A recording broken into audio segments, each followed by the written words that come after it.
everyone and welcome back to the Blackwell Convergence. Last time we saved Frank Lyons, the actor, and he told us that he was choked to death. And we found out that it was the Countess. But she doesn't seem to be a normal ghost. It seems like there is Come on, let's get going. something different about her. Let's scram. We also found out that Joe Gould appears to have a bond with the Countess. So, we are going back to the Park Gallery because we saw a painting there.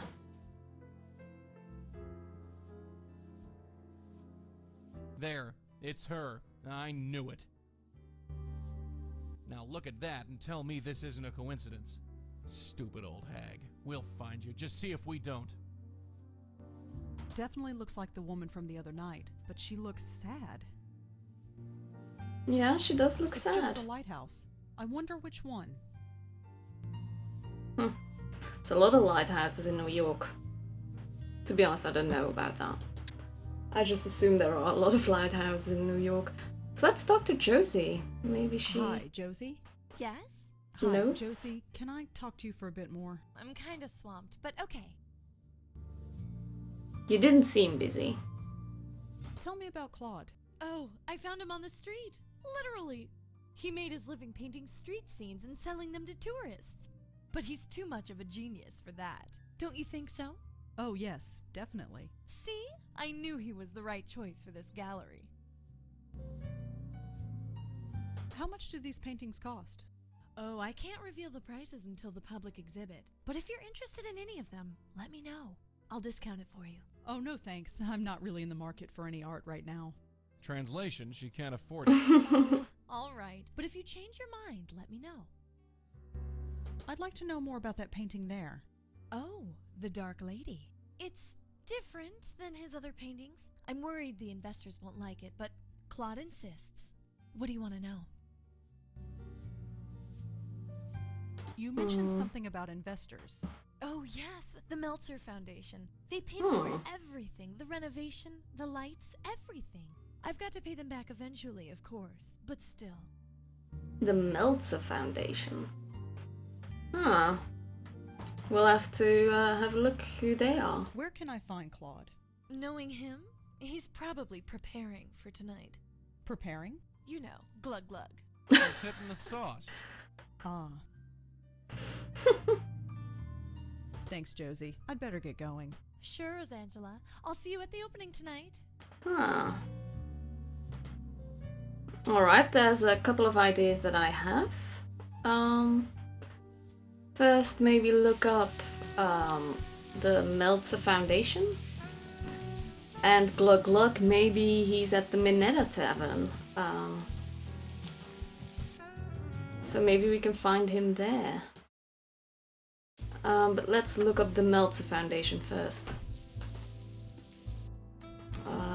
Do we have new email? No.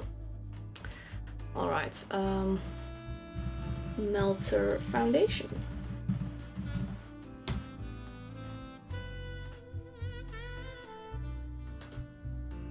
Alright. Something else I wanted to look up. We had a weird email about Tomo. Oh, Tomo is an illusion. Tomo does not exist. You cannot find Tomo. You will fail before you even try. Okay. That's weird. I don't know if that has anything to do with the story though. Let's go. Yeah, sure. I think we'll go to the Minetta first to see if Claude is there.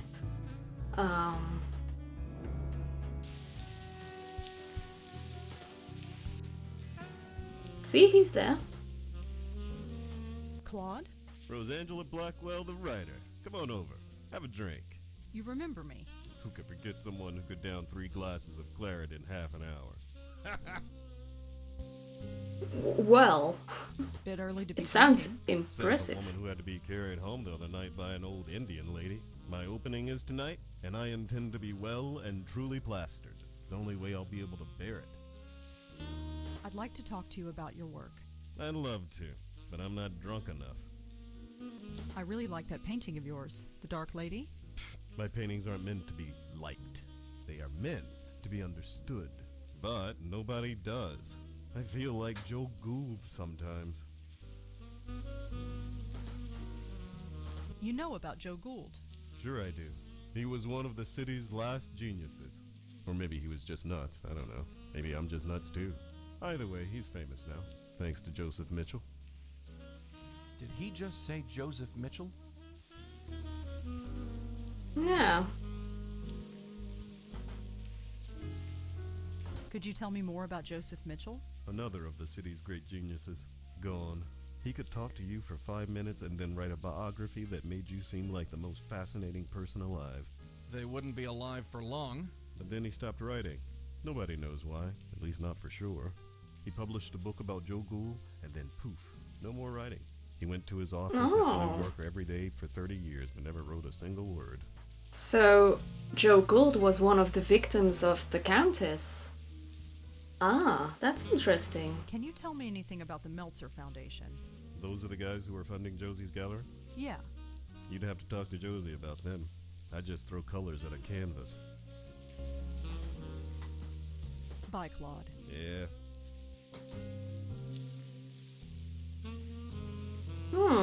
That's interesting.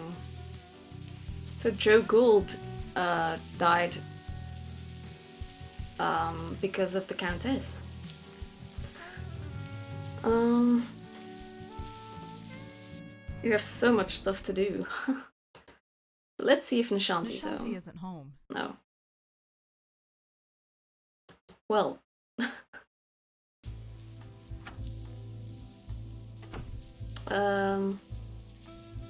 Wait, I didn't have anything to look up. Well, maybe Joseph Mitchell. Let's see if we can find anything on that. July 27, 1908 till May 24th, 1996. Joseph Mitchell was on the staff of the New Yorker magazine for nearly 60 years. From 1938 until his death in 1996, he was known for his plain-spoken essays of eccentrics and unstable people on the fringes of society. Joseph Mitchell is also known for a legendary case of writer's block. After completing his last biography in 1964, he continued to go to his New Yorker office every day until his death, but never completed another article for the magazine. So yeah, this is based on real case of writer's block from Joseph Mitchell, which is quite interesting. Yeah, let's blow this popsicle stand. That's a way to say it, Joey. Let's blow this popsicle stand. So let's go to the Meltzer Foundation. Yes. Hi, is this the Meltzer Foundation? Yes. Oh, good. I was hoping to ask you a few questions. Paul, this one's for you. Oh, sure thing. Come on over and step into my office. He doesn't like to talk. So, I'm Paul Meltzer, and my silent partner over there is my brother, Charlie. Rosangela Blackwell. A pleasure. So, what can we do for you? I was hoping to talk to you about what you do here. Really? Well, well, well. We're moving up in the world, Charlie. Uh-huh. So, Rosangela, you with a newspaper? I'm sort of freelance. Struggling, eh? Well, that's what the Meltzer Foundation is all about. Isn't that right, Charlie? Uh-huh. Well, ask away. So what do you do I here? was wondering what you do here. You know, I wonder that myself. Hey, Charlie, what do we do here? We give away money, Paul. That's right. We're into private investments. We grant risk-free capital to struggling businesses. You really just give away money? Ha! No, not exactly. It's about giving money away wisely. You heard the man. If you want the lowdown on what we do, just ask.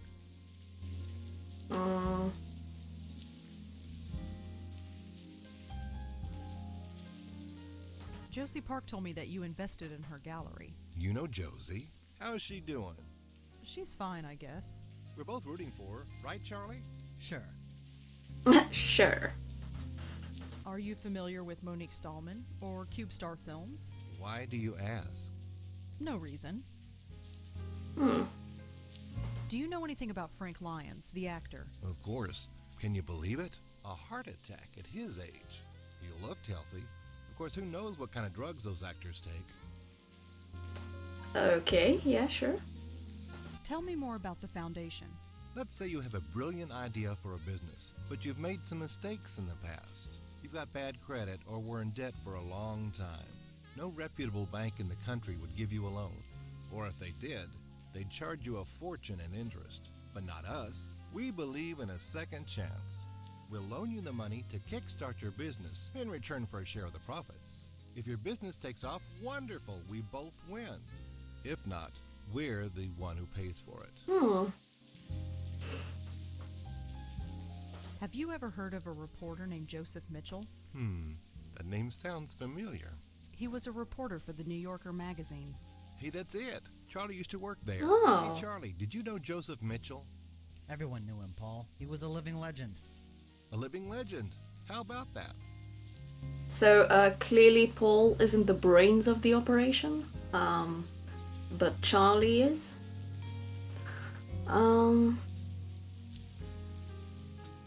Have you ever heard of Joe Gould or the Joe Gould Fund? No, sorry.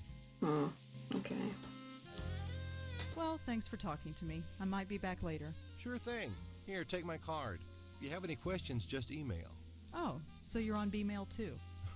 Isn't everybody?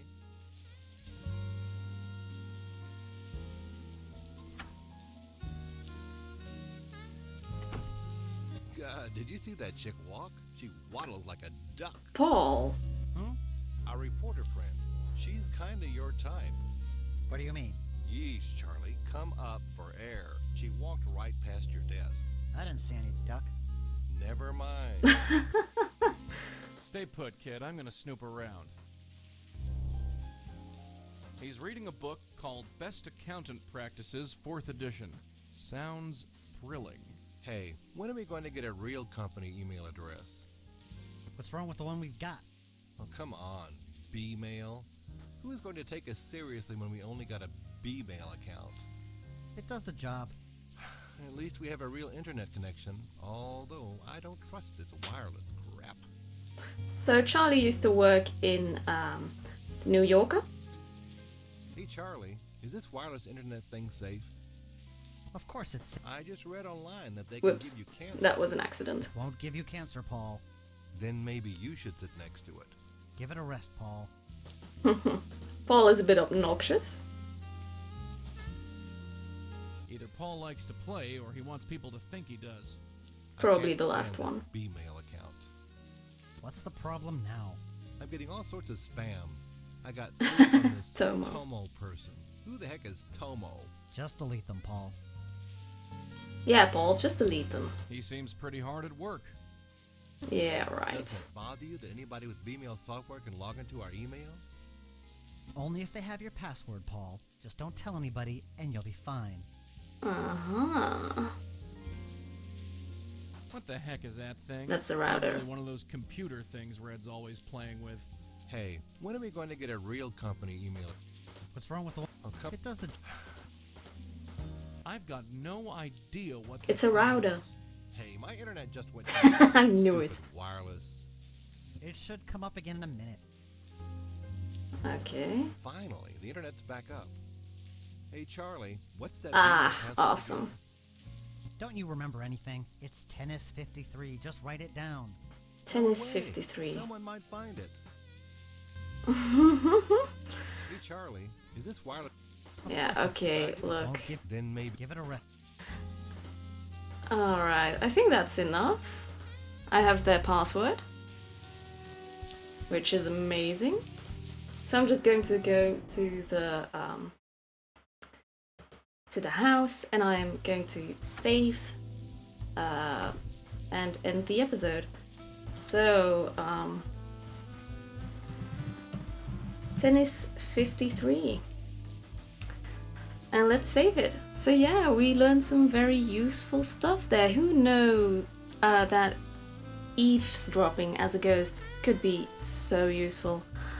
But yeah, we got their Bmail account and their password, so I guess we are going to snoop around in some emails next time and go to the opening gallery.